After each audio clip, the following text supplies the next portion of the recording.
Hello everyone, my name is Massimo de Bonfils and I teach lutherie and history and technology of string instruments at the Santa Cecilia Conservatory in Rome. First of all, I would like to thank Studio Musica Treviso for this opportunity which offered our conservatory to present one of the aspects of our activities. As you can see, the topic I will cover is time guide musical research. Which violins for the future? I will tell you not about an idea or a project, but about a reality that has already been realized. Let's start with some historical and economic considerations that motivated our work. Well, everyone knows that the best art of violin making had the gold period in Italy. But the ancient Italian instruments for professionals have very high prices, as you can see. So nowadays for professionals, we need new instruments of good quality, but at reasonable prices. Today, all over the world, we have many low-priced, low-quality factory products for younger students and few high-end, high-priced handcrafts for professionals. So we need new professional luthier to build good violins for professional players, but at reasonable prices. In other words, we need better luthier.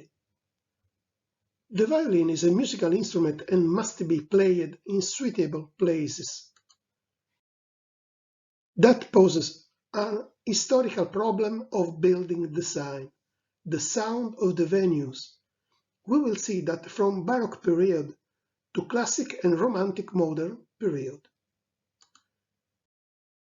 In the Baroque period, chamber music was obviously conceived for a performance in a room.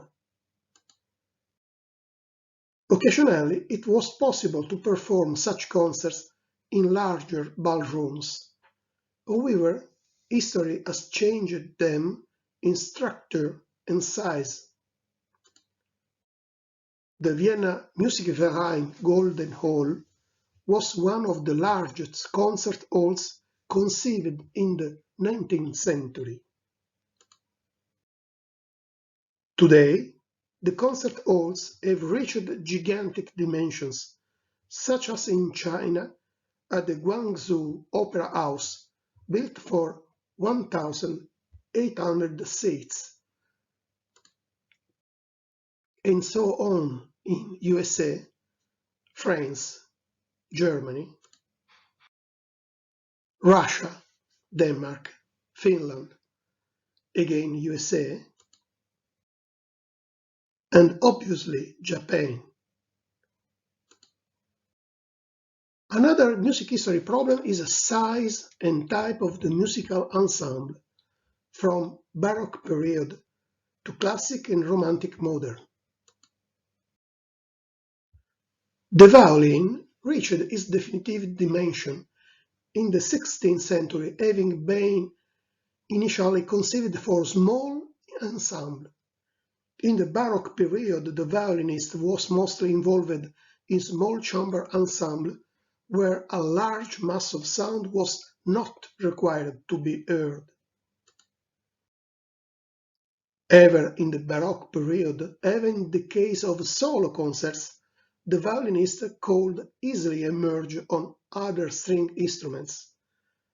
The maximum of the sound mass required by a violin was playing a solistic concert with strings and basso continuo, but it was not a difficult thing to get. At the Mozart time, the first wind instruments, oboes and horns, began to be inserted in the orchestra, and therefore, in the case of solo concerts, the violinist found more difficult to emerge. The volume of the sound began to be a problem that was solved with some structural change that we will see later. On the Beethoven Violin Concerto is expanded the orchestra sound mass with flute, oboes, clarinets, bassoons, horns, trumpets and drums, until to include in the Sibelius or Cacciatorian Violin Concerto the entire brass band with the piccolo, flute, oboes, English horn, clarinets, bassoons, horns, trumpets, trombones, tuba, harp, and all percussion, timpani, bass drum, snare drum, suspended cymbals, and tambourine. At this point, the sonic mass required for a solo violin becomes much greater, and further modifications are required. All this poses the historical violin project problem, the sound of the violin from Baroque period to classic and romantic and then modern. All this pushed the later Baroque luthier to modify gradually more and more the violins. Nowadays, if we directly compared a Baroque violin and a classic modern one, we will notice several differences. Here are some macroscopic ones: the bridge design and the fingerboard length. But other less visible differences are more important: the angle of the neck, the height of the bridge, the fingerboard in different wood type, the thicker and longer bass bar. Here are again the angle of the neck and the fingerboard in different wood. And here you see how changes the angle of the neck and the height of the bridge. Another important topic is the new composition style, because time has already changed the way the music is written. In Baroque period, the violin music was written like us by Johann Sebastian Bach. But in the modern era, we see an acceleration in the evolution of the musical writing. You can see here the difference between the writing of 20th century composition by Aram Khachaturian and a recent one by Cornelius Kerdiu, and this contemporary composition by Agustin Castilla Avila that confirmed that time changed many things. For all these reasons, we can say that time asked a new, ergonomic and powerful violin with a richer sound. In Rome, at our Santa Cecilia Conservatory, we teach not only how to play an instrument, but also lutherie, string instruments history and technology. Our lutherie course was founded in 2011. 7 years ago, we took a new additional branch, where we have our new laboratory. Today, the Santa Cecilia Conservatory is the only one university-level institute in Italy that organizes a violin-making course. Here you can see the two professors, me on the right as lutherie history and technology teacher, and Maestro Mauro Fabretti on the left, the laboratory teacher, the real father of our new violin. Actually, we have 50 students from 12 different countries.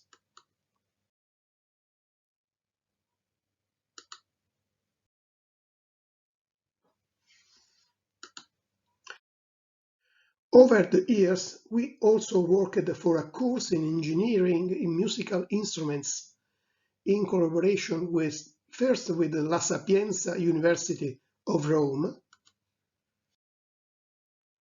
and then with the Polytechnic University of Ancona.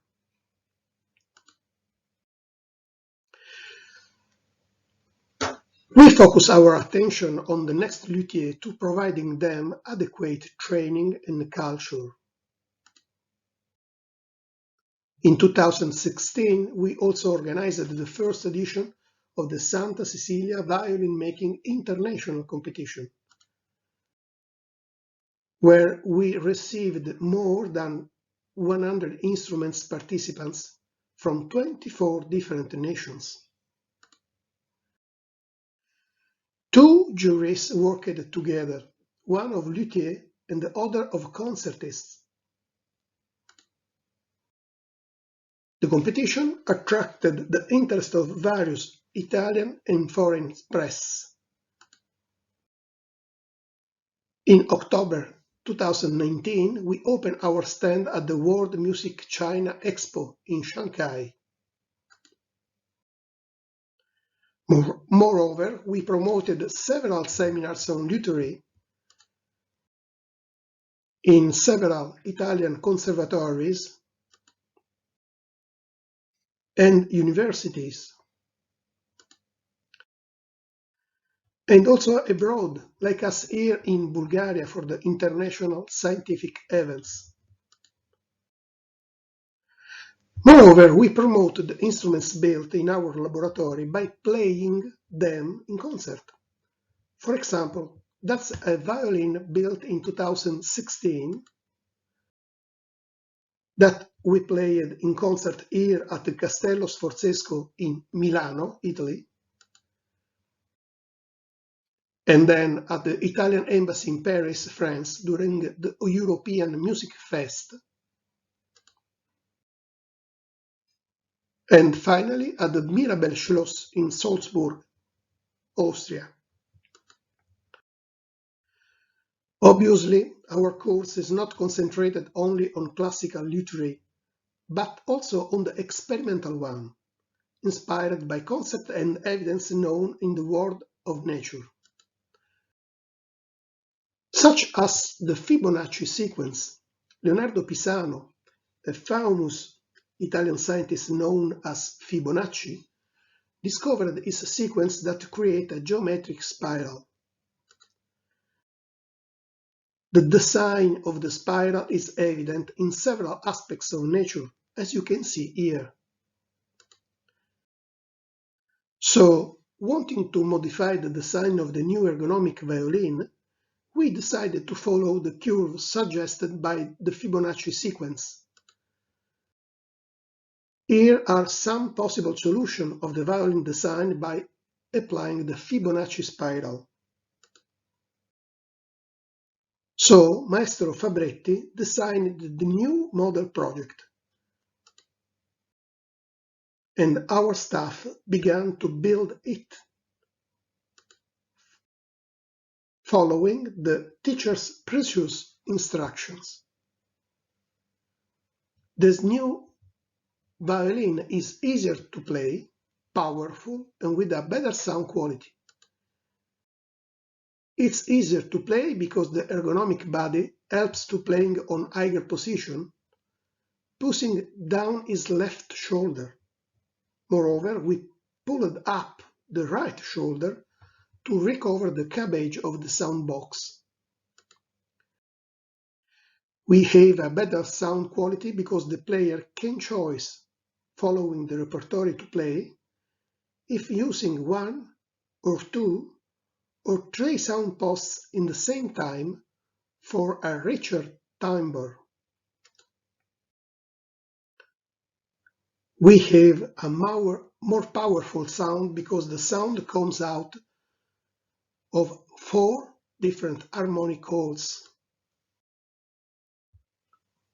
Obviously, we preferred to use a longer and thicker bass bar for a better transmission of acoustic vibrations. And here you can see Maestro Fabretti and his assistant Maestro De Notti with our finished violin. We are pleased to say that the international press has already begun to notice our work, starting with the celebrated English review Strad on his printed edition, its digital edition, and so on with articles and news on the main specialized sites in Europe, America and Asia.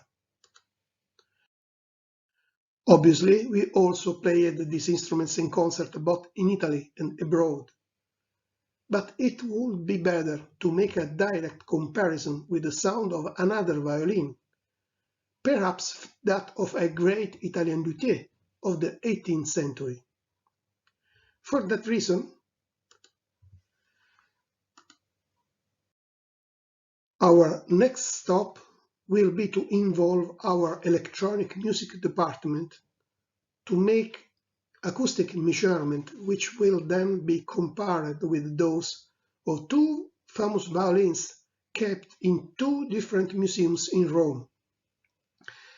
The Tuscan Stradivarius violin of the Santa Cecilia Academy Museum of Musical Instruments and a David Techler violin of the National Museum of Musical Instruments of Santa Croce in Jerusalem, in Rome. The measurement will be done by playing scales starting on open string without vibrato and using the same violinist, the same bow, and the same type of string on both violins. For each of the two violins we will calculate the power of sound, its projection, quantity and quality of the harmonics produced. This will be the subject of a forthcoming scientific publication. Obviously, we will continue at the same time to teach classical violin making and to promote the artistic activity with the instruments produced by our course. It was a pleasure to present the result of our research activity to you. Many thanks for your attention.